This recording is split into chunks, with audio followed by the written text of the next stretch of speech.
ರಾತ್ರಿ 10:30 ಭಾಗಸತಿಗೆ ಇಬ್ಬರೂ ಮಕ್ಕಳನ್ನ ಮಡಲಲ್ಲಿಟ್ಟುಕೊಂಡು ಪುಸ್ತಕ ಓದ್ತಿದ್ದ ಅನ್ವಿಕಾ ಬೆಚ್ಚಿ ಬಿದ್ದು ನೋಡಿದ್ಲು. ಅರ್ಜುನ್ ಬಂದಿದ್ದಾನೆ. ಇಷ್ಟು ತಡ ಐತೆ, ಫೋನ್ ಮಾಡದೆ ಎತ್ತಲಿಲ್ಲ ಯಾಕೆ ಅಂತ ಕೇಳ್ತಾ ಮಕ್ಕಳನ್ನ ದಿಂಬಿನ ಮೇಲೆ ಮಲಗಿಸಿ ಹೊದಿಕೆ ಹೊತ್ತಿಸಿ ಬೆಡ್ ಇಳಿಯೋದಕ್ಕೆ ಹೋದವಳನ್ನ ತಡೆದ ಅರ್ಜುನ್ ಅವಳ ಹಿಂದೆ ನಿಂತು ಅಪ್ಕೊಳ್ತಾ ಅನ್ವಿಕಾ ಬೆನ್ನ ಮೇಲೆ ಮುಖ ಇಟ್ಟ. ಅವನ ಉಸಿರಾಟದ ಬದಲಾವಣೆ, ಎದೆಯ ಬಡಿತದ ರೀತಿ ನೋಡಿ ಅವನು ಸುಮ್ಮನೆ ಇಲ್ಲ, ಯಾವುದೋ ಆಲೋಚನೆಯಲ್ಲಿದ್ದಾನೆ ಅಂತ ಅವಳಿಗೆ ಅರ್ಥ ಆಯಿತು. ಅರ್ಜುನ್ ತುಂಬ ಗಟ್ಟಿಯಾದ ಮನಸ್ಸಿನವನು, ಯಾವುದಕ್ಕೂ ಹೆದರೋನಲ್ಲ ಅಥವಾ ಅತ್ತು ಕೂತ್ಕೊಳ್ಳೋನೂ ಅಲ್ಲ ಅಂತ ಅವಳಿಗೆ ಚೆನ್ನಾಗಿ ಗೊತ್ತು. ಅವನು ಮೆತ್ತಗಾಗುವ ಒಂದೇ ಒಂದು ಕಾರಣ ಶ್ರೀ. ಸೊಂಟ ಸುತ್ತಿದ್ದ ಅರ್ಜುನನ ಕೈ ಮೇಲೆ ಕೈ ಇಟ್ಟು ಅನ್ವಿಕಾ ಮೌನವಾಗಿದ್ಲು. ಅವನಿಗೆ ಶ್ರೀ ಬಗ್ಗೆ ಕೇಳಿ ಇನ್ನಷ್ಟು ನೋವು ಕೊಡೋದು ಅವಳಿಗೆ ಇಷ್ಟ ಇರಲಿಲ್ಲ. ಎಷ್ಟೊತ್ತಾದರೂ ಅನ್ವಿಕಾ ಕದಲ್ದಿದ್ದಾಗ ತಕ್ಷಣ ಅವಳನ್ನು ತನ್ನ ಕಡೆ ತಿರುಗಿಸ್ಕೊಂಡು ಅವಳ ಎದೆಯಲ್ಲಿ ಮುಖ ಅಡಗಿಸ್ದ ಅರ್ಜುನ್. ಅವನ ದಟ್ಟವಾದ ಕೂದಲನ್ನು ಸವರ್ತಾ ಅನ್ವಿಕಾ, ನಿಮ್ಮ ಅಪ್ಪ ಮಗಳಿಗೆ ಇವತ್ತೇನಾಗಿದೆ, ಹೀರಾಳಿಗೇನಾಗಿದೆ ಅಂದ ತಕ್ಷಣ ಅವನ ಕಣ್ಣುಗಳನ್ನೇ ನೋಡ್ತಾ ಅನ್ವಿಕಾ ನಕ್ಕದ್ಲು. ಖುಷಿ ಬಗ್ಗೆ ಕೇಳ್ತಾನೆ ಅಂದ್ಕೊಂಡಿದ್ಲು. ಆದರೆ ಅರ್ಜುನನ ಅಂತರಾತ್ಮದ ಪ್ರತಿ ಅಣುವಿನಲ್ಲೂ ಹೀರಾಳೆ ಮೊದಲು ಇರ್ತಾಳೆ ಅಂತ ಅವಳಿಗೂ ಗೊತ್ತು. ಅರ್ಜುನ್ ಬಗ್ಗೆ ಅನ್ವಿಕಾ ಹೇಳಿದ್ಲು. ಅದು ಸಣ್ಣ ವಿಷಯ ಆಗಿದ್ದರಿಂದ ಅವನು ಸುಧಾರಿಸ್ಕೊಂಡು ಅವಳ ಎದೆಗೆ ಇನ್ನಷ್ಟು ಹತ್ತಿರವಾಗಿ ಸೇರ್ದ. ಹೀಗೆ ಇರ್ತೀರಾ, ಮಲಗು, ನಿದ್ದೆ ಬರ್ತಿದೆ, ನಾಳೆ ಬೆಳಿಗ್ಗೆ ಬೇರೆ ಕಡೆ ಹೋಗಬೇಕು. ಅವನನ್ನು ಇನ್ನೂ ತೊಂದರೆಗೊಳಿಸದೆ ಕಣ್ಮುಚ್ಚಿ ಪತಿಯನ್ನು ಒಬ್ಬ ಹಸು ಮಗುವಿನಂತೆ ಸಮಾಧಾನಿಸ್ತಾ ಅನ್ವಿಕಾ ನಿದ್ದೆಗೆ ಜಾರಿದ್ಲು. ಬೆಳಿಗ್ಗೆ ತಿಳಿ ಗುಲಾಬಿ ಬಣ್ಣದ ಫ್ರಾಕ್ ತೊಡಿಸಿ ಹೀರಾ ಮತ್ತು ಖುಷಿ ಇಬ್ಬರನ್ನು ಅವಳಿ ಮಕ್ಕಳಂತೆ ರೆಡಿ ಮಾಡಿದ್ಲು ಅನ್ವಿಕಾ. ಇಬ್ಬರಿಗೂ ಹೇರ್ ಬ್ಯಾಂಡ್ ಹಾಕಿ ಕೊನೆಯದಾಗಿ ದೃಷ್ಟಿ ತಾಗಬಾರ್ದಂತ ಅರೆಕಾಲುಗಳಲ್ಲಿ ಕಾಡಿಗೆ ಚುಕ್ಕೆ ಇಟ್ಟು ಪೌಡರನ್ನು ಹಚ್ಚಿದ್ಲು. ಮಮ್ಮಿ, ಇಲ್ಲಿ ಯಾವ ಅಮ್ಮಂದಿರು ತಮ್ಮ ಮಕ್ಕಳಿಗೆ ಈ ರೀತಿ ಚುಕ್ಕೆ ಇಡೋದಿಲ್ಲ, ಯಾರಾದರೂ ನೋಡಿದ್ರೆ ನಗ್ತಾರೆ. ಬೇಡ ಮಮ್ಮಿ ಅಂದ್ಲು ಖುಷಿ. ಸಾಕ್ಬಿಡು, ಯಾರೋ ಏನೋ ಅಂದ್ಕೊಳ್ತಾರೆ ಅಂತ ನನ್ನ ಮಕ್ಕಳ ರಕ್ಷಣೆಯನ್ನು ಗಾಳಿಗೆ ಬಿಡಬೇಕೆ? ಇದು ನಮ್ಮ ಸಂಪ್ರದಾಯ. ಗಾಳಿಯಲ್ಲಿ ಕೂಡ ಕೆಟ್ಟ ಶಕ್ತಿಗಳಿರುತ್ತವೆ, ಅವು ತಾಕದಂತೆ ಈ ಚುಕ್ಕಿಗಳು ಕಾಪಾಡುತ್ತವೆ. ಇಂತಹ ಚಿಕ್ಕ ವಿಷಯಗಳೇ ಮಮ್ಮಿಗೆ ಸಂತೋಷ ಕೊಡುತ್ತವೆ ಖುಷಿ. ಎಲ್ಲಿದ್ದರೂ ಅಮ್ಮನ ಪ್ರೀತಿ ಬದಲಾಗೋದಿಲ್ಲ ಅಂದ್ಲು ಹೀರಾ. ಅನ್ವಿಕಾಳನ್ನು ಇಷ್ಟದಿಂದ ನೋಡ್ದ.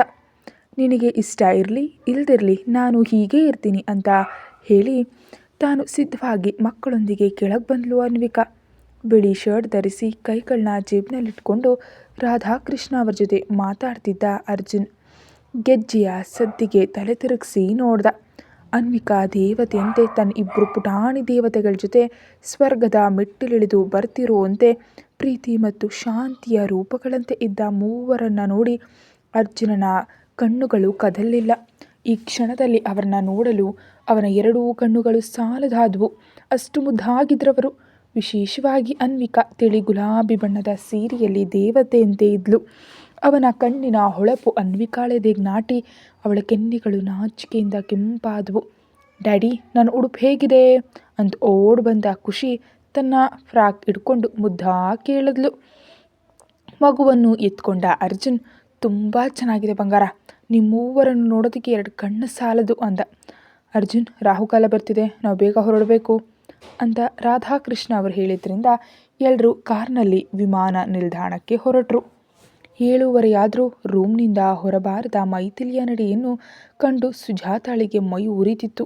ಅರೆ, ಈ ಹುಡುಗಿ ಏನಾದರೂ ಮೈಸೂರು ಮಹಾರಾಣಿನಾ? ಸೂರ್ಯ ನೆತ್ತಿ ಮೇಲೆ ಬರ್ತಿದ್ರು ಇನ್ನೂ ಹಾಸಿಗೆ ಇಳಿದಿಲ್ಲ. ಈ ತನುಜಾಗೆ ಎಷ್ಟು ಸಲ ಹೇಳಿದ್ದೀನಿ ಅವಳನ್ನ ಎಪ್ಸು ಅಂತ. ಇಷ್ಟು ತಡಾಗಿ ಮಲಗಿದ್ರೆ ಮನೆಗೆ ಕೇಡು.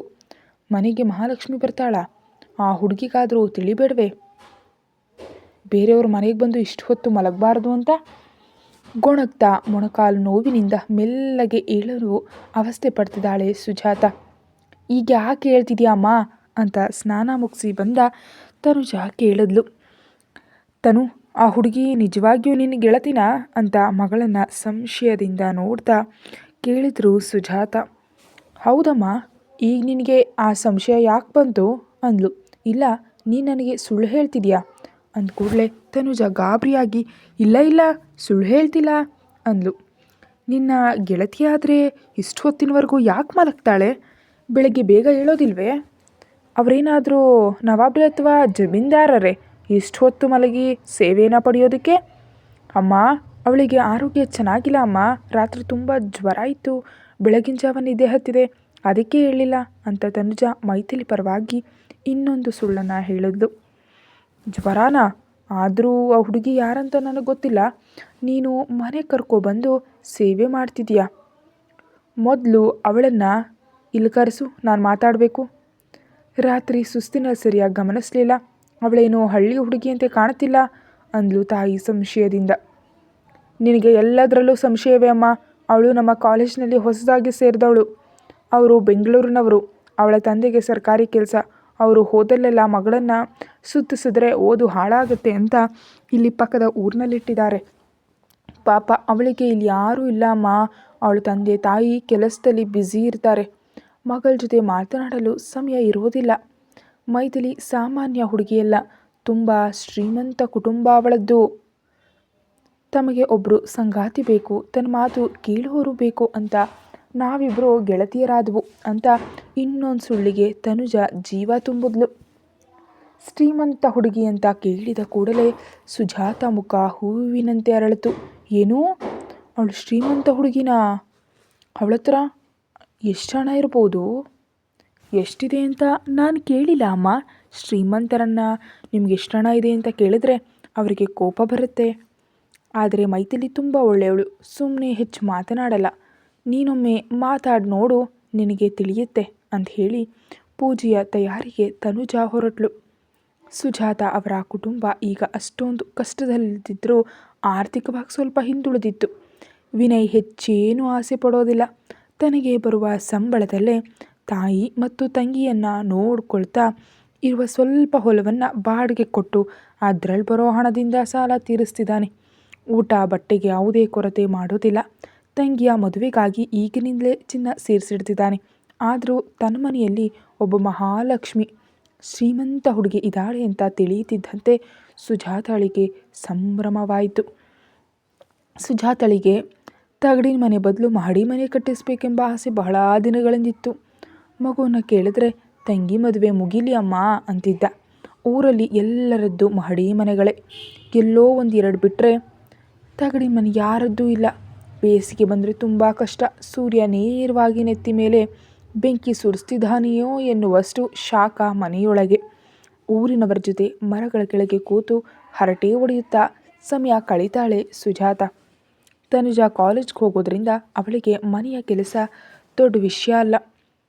ಶ್ರೀಮಂತರು ನಮಗೆ ಗೆಳೆಯರಾದರೆ ಬರುವ ಶಕ್ತಿಯೇ ಬೇರೆ ಅಂದ್ಕೊಂಡು ಮೈಥಿಲಿ ಎದ್ದ ಮೇಲೆ ಅವಳ ಮನೆಯ ವಿವರಗಳನ್ನ ಕೇಳಬೇಕಂತ ಸುಜಾತ ಚಡಪಡಿಸ್ತಾ ಇದ್ಲು. ಬೆಳಿಗ್ಗೆ ಹೊಲದ ಕೆಲಸ ಮುಗಿಸಿ ಬಂದ ವಿನಯ್ ಆಲೋಚನೆಯಲ್ಲಿ ಕೂತಿದ್ದ ತಾಯಿಯನ್ನು ಕಂಡು, ಏನಮ್ಮ ಬೆಳಿಗ್ಗೆ ಎಷ್ಟು ಗಾಢವಾಗಿ ಯೋಚಿಸ್ತಿದೀಯಾ ಅಂದ.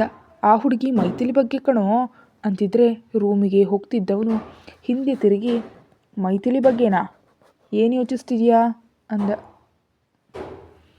ಮಗ ಪರಿಚಯ ಇಲ್ಲದ ಹುಡುಗಿಯನ್ನು ನೇರವಾಗಿ ಹೆಸರಿಡಿದು ಕರೆದಿದ್ದನ್ನು ಕಂಡು, ಏನೋ ಮೈಥಿಲಿ ಅಂತೀಯಾ? ನಿನಗೆ ಮೊದಲೇ ಗೊತ್ತಾ ಅಷ್ಟು ಸಲಿಗೆಯಿಂದ ಕರಿತಿದೀಯಾ ಅಂದ್ಲು ಸುಜಾತ. ಅರ್ಜುನ್ ಮತ್ತು ಅನ್ವಿಕಾ ಕುಳಿತ ವಿಮಾನ ಅಮೆರಿಕಾದ ನ್ಯೂಯಾರ್ಕ್ ನಗರಕ್ಕೆ ತಲುಪಿತು. ವಿಮಾನ ನಿಲ್ದಾಣದಿಂದ ಹೊರಬರ್ತಾ ಇದ್ದಂತೆ ಅವರಿಗಾಗಿ ಕಾಯ್ತಿದ್ದ ಮ್ಯಾನೇಜರ್ ಮತ್ತು ಡ್ರೈವರ್ ಶುಭಾಶಯ ತಿಳಿಸಿದ್ರು. ಅದನ್ನು ಸ್ವೀಕರಿಸಿ ಎಲ್ಲರೂ ಕಾರನ್ನು ಹತ್ತಿದ್ರು. ಡ್ಯಾಡಿ, ಎಲ್ಲಿಗೆ ಹೋಗ್ತಿದ್ವಿ ಅಂತ ಆಗಲೇ 100 ಸಲ ಕೇಳಿರ್ಬೋದು ಖುಷಿ. ಹೋದ್ಮೇಲೆ ಹೇಳ್ತೀನಿ ಬೇಬಿ, ಇದೊಂದು ಸರ್ಪ್ರೈಸ್ ಅಂತ ಅರ್ಜುನ್ ಹೇಳ್ತಾ ಇದ್ರು. ಆ ಪುಟ್ಟ ಮನಸ್ಸಿನ ಕುತೂಹಲ ತಣೀತಾ ಇರಲಿಲ್ಲ. ಅನ್ವಿಕಾಗೆ ಎಲ್ಲಿಗೆ ಹೋಗ್ತಿದ್ವಿ ಅಂತ ತಿಳಿಯದಿದ್ರು ನ್ಯೂಯಾರ್ಕ್ ಬಂದ ಕೂಡಲೇ ಏನೋ ಹೊಳೆಯಿತು. ತಕ್ಷಣ ರಾಧಾಕೃಷ್ಣ ಅವರ ಕಡೆ ನೋಡಿದ್ಲು. ಅವಳ ಕಣ್ಣಲ್ಲಿದ್ದ ಪ್ರಶ್ನೆಗೆ ಅವರು ಸಮ್ಮತಿಯ ಸೂಚನೆಯನ್ನು ನೀಡಿದರು. ಖುಷಿಯ ಮಾತುಗಳು ಅರ್ಜುನನ ಶ್ರೀಯ ಆಲೋಚನೆಯಿಂದ ದೂರ ಇರಿಸಿದ್ವು. ಈ ಪುಟ್ಟ ಮಗು ಇಲ್ದಿದ್ರೆ ಅವನ ಮುಖದಲ್ಲಿ ಆ ನಗು ಇರ್ತಿರಲಿಲ್ಲ. ಶ್ರೀ ವಿಷಯವಾಗಿ ಎಲ್ಲಿಗಾದರೂ ಕರೆದೊಯ್ತಿದ್ದಾನಾ ಅಂತ ಅನ್ವಿಕಾಗೆ ಅನ್ನಿಸ್ತು. ಅವರು ಅಂದುಕೊಂಡಂತೆ ಕಾರು ಒಂದು ದೊಡ್ಡ ಕಟ್ಟಡದ ಮುಂದೆ ಬಂದು ನಿಂತು. ಶ್ರೀ ಹೋಮ್ಸ್ ಮತ್ತು ಹಾಸ್ಪಿಟಲ್ ಹೆಮ್ಮೆಯಿಂದ ಕಂಗೊಳಿಸ್ತಿದ್ದ ಆ ಚಿನ್ನದ ಅಕ್ಷರಗಳನ್ನ ಅಲ್ಲಿಗೆ ಬಂದವ್ರ ಕಣ್ಣು ತುಂಬಿದ್ವು. ಆ ಹೆಸರು ನೋಡಿದ ಕೂಡಲೇ ಇಷ್ಟೊತ್ತು ಕುತೂಹಲದಲ್ಲಿದ್ದ ಹೀರಾಳ ಕಣ್ಣುಗಳಲ್ಲಿ ನೀರು ತುಂಬಿಕೊಳ್ತು. ಆಸ್ಪತ್ರೆಯ ಸಿಬ್ಬಂದಿ ಎಲ್ಲ ಇವರಿಗ ಕಾಯ್ತಿದ್ರು. ಎಲ್ಲರೂ ಪ್ರೀತಿಯಿಂದ ಬರಮಾಡಿಕೊಂಡ್ರು. ಇದು ಶ್ರೀ ಹೆಸರಿನಲ್ಲಿ ಕಟ್ಟಿದ ಆಸ್ಪತ್ರೆ ಮತ್ತು ಆಶ್ರಮ. ಚಿಕ್ಕವರಿಂದ ದೊಡ್ಡವರವರೆಗೆ ಪ್ರತಿಯೊಬ್ಬರಿಗೂ ಸಹಾಯ ಮಾಡೋ, ಉಚಿತ ಆರೋಗ್ಯ ಸೇವೆ ನೀಡೋ ದೇಗುಲವದು. ಅಂದೇ ಅದನ್ನು ಉದ್ಘಾಟನೆ ಮಾಡ್ತಿದ್ದಾರೆ. ಅಲ್ಲಿ ಕೆಲಸ ಮಾಡೋರಲ್ಲಿ ಅರ್ಧಕ್ಕೂ ಹೆಚ್ಚು ಜನ ನಮ್ಮ ದೇಶದವರೇ. ಅನ್ವಿಕಾ ಕೈಯಿಂದ ಟೇಪ್ ಕತ್ತರಿಸಿ, ಹೀರಾ ಮತ್ತು ಖುಷಿ ಕೈಯಿಂದ ದೀಪ ಹಚ್ಚಿ ಉದ್ಘಾಟನೆಯನ್ನು ಮಾಡಿಸಿದ ಅರ್ಜುನ್. ಹೀರಾ ಮನಸ್ಸಿನಲ್ಲಿ ಎಷ್ಟು ಸಂತೋಷ ಇದೆಯೋ ಅಷ್ಟೇ ನೋವಿತ್ತು. ಆ ನೋವನ್ನು ಮುಖದಲ್ಲಿ ತೋರಿಸಿದ ಅವಳ ಧೈರ್ಯ ಕಂಡು ಅನ್ವಿಕಾಗೆ ಆಶ್ಚರ್ಯ ಆಯಿತು. ಅರ್ಜುನನಿಗೆ ಹೀರಾಳ ಸಾಮರ್ಥ್ಯ ಗೊತ್ತು. 4 ವರ್ಷಗಳಿಂದ ಅವಳನ್ನು ಗಮನಿಸಿದಾನಲ್ವೇ. ಅನ್ವಿಕಾ ಮತ್ತು ಮಕ್ಕಳನ್ನು ಎಲ್ರಿಗೂ ಪರಿಚಯಿಸಿದ ಅರ್ಜುನ್. ಪ್ರತಿಯೊಬ್ಬರೂ ಅವರನ್ನು ಗೌರವದಿಂದ ಮಾತನಾಡಿಸಿದ್ರು. ಆಸ್ಪತ್ರೆಯನ್ನು ತೋರಿಸಿ ಪಕ್ಕದಲ್ಲೇ ಇದ್ದ ಆಶ್ರಮಕ್ಕೆ ಕರೆದೊಯ್ದ ಅರ್ಜುನ್ ಅಲ್ಲಿನವರೆಗೆ ಊಟ ಬಡಿಸ್ದ. ಅಲ್ಲಿ ಎಷ್ಟು ವಿಭಾಗಗಳಿವೆ, ಹೇಗೆ ಕೆಲಸ ನಡೀತಿದೆ ಅಂತ ಹೀರಾಳಿಗೆ ವಿವರಿಸಿದ ಅರ್ಜುನನ್ನು ಕೆನ್ನೆಯ ಮೇಲೆ ಕೈಯಿಟ್ಟು ನೋಡ್ತಾ ಇದ್ಲು ಅನ್ವಿಕಾ. ಅರ್ಜುನ್ ಚಿಟಿಕಿ ಹೊಡೆದಾಗ ಅವಳು ಎಚ್ಚರಗೊಂಡು, ಏನಂದ್ರಿ ಅಂದ್ಲು. ನಮ್ಮ ಮಾತು ಕೇಳ್ತಿಲ್ವೇ ನೀನು ಅಂದ. ಕೇಳಿಸ್ಕೊಳ್ತಿದ್ದೀನಲ್ಲ ಅಂದ್ಲು. ಆದರೆ ಪತಿಯನ್ನು ಪ್ರೀತಿಯಿಂದ ನೋಡ್ತಾ ಮುಳುಗಿ ಹೋಗಿದ್ದೆ ಅಂತ ಹೇಳಲಿಲ್ಲ. ಸರಿ, ನಾವೀಗ ಯಾವ ವಿಷಯದ ಬಗ್ಗೆ ಮಾತಾಡ್ತಿದ್ವು ಹೇಳು ಅಂತ ಕೇಳ್ದ. ಅನ್ವಿಕಾ ಪೆಚ್ ಮುಖ ಮಾಡಿದ್ಲು. ಮಮ್ಮಿ, ನೀನು ಸುಳ್ಳು ಹೇಳ್ತಿದ್ಯಾ ಅಂತ ಟೀಚರ್ನಂತೆ ಎದ್ದು ನಿಂತಲು ಖುಷಿ. ಹೇಯ್, ನಾನೇನು ಸುಳ್ಳು ಹೇಳಿಲ್ಲ. ನಿಮ್ಮ ಡ್ಯಾಡಿ ಈ ಉಡುಪಿನಲ್ಲಿ ತುಂಬ ಚೆನ್ನಾಗಿದ್ದಾರೆ ಅಂತ ನೋಡ್ತಿದ್ದೆ ಅಷ್ಟೇ ಅಂತ ನಾಲಿಗೆ ಕಚ್ಕೊಂಡು ಸಾರಿ ಅಂದ್ಲು.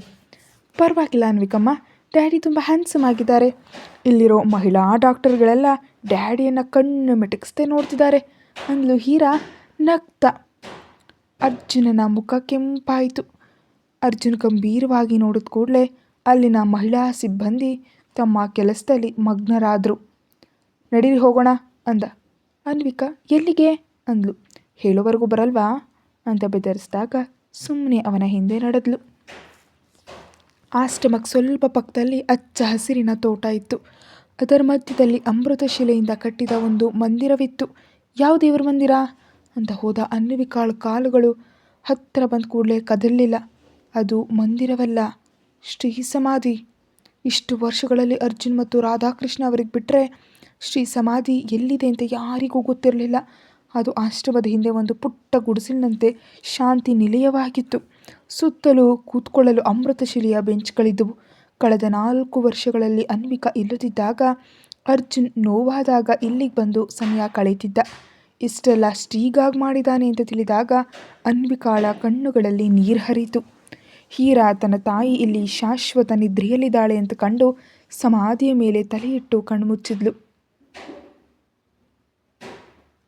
ತಾಯಿ ಎಂಬ ಕರೆ ಕೇಳಿಸಿದಂತಾಗಿ ಹೀರಾ ಕಣ್ತೆರೆದು ನೋಡಿದ್ಲು. ಒಂದು ತಣ್ಣನೆಯ ಗಾಳಿ ಕೆನ್ನೆಯನ್ನು ಸವರಿ ಹೋಯಿತು. ಮತ್ತೆ ಕಣ್ಮುಚ್ಚಿ ಸಮಾಧಿಗೆ ತಲೆ ಇಟ್ಕೊಂಡ್ಳು. ಯಾಕಮ್ಮ ಹೀಗಿದೆಯಾ? ನಾನು ನಿನ್ನ ಜೊತೆ ಇಲ್ಲ ಅಂತ ನೋವಾಗ್ತಿದ್ಯಾ? ನನ್ನನ್ನು ಬಿಟ್ಟು ಯಾಕೆ ಹೋದೆ ಅಮ್ಮ?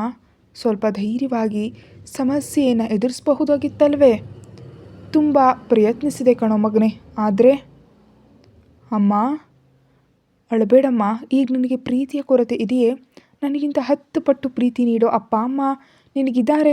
ನಾನು ನಿನ್ನ ಪ್ರತಿ ಕ್ಷಣ ನೋಡುತ್ತಲೇ ಇರ್ತೀನಿ. ನನ್ನ ಬಗ್ಗೆ ಚಿಂತಿಸಬೇಡ. ನೀನು ಕುಗ್ಗಿದ್ರೆ ನನ್ನ ತಮ್ಮ ನೋವು ಪಡ್ತಾನೆ. ನನ್ನಿಂದ ಅವನಿಗೆ ಯಾವುದೇ ನೋವು ಆಗಬಾರ್ದು. ಅವನು ನಿನ್ನಲ್ಲಿ ನನ್ನನ್ನು ನೋಡ್ತಿದ್ದಾನೆ. ನೀನು ಸಮಾಧಾನವಾಗಿದ್ದರೆ ಮಾತ್ರ ಅವನು ಚೆನ್ನಾಗಿರ್ತಾನೆ. ಅನ್ವಿಕಾ ನಿನ್ನನ್ನು ಎಷ್ಟು ಚೆನ್ನಾಗಿ ರೆಡಿ ಮಾಡಿದಾಳೆ ನೋಡು. ಅವಳು ನಿನ್ನನ್ನು ಪ್ರಾಣಕ್ಕಿಂತ ಹೆಚ್ಚಾಗಿ ನೋಡ್ಕೊಳ್ತಾಳೆ.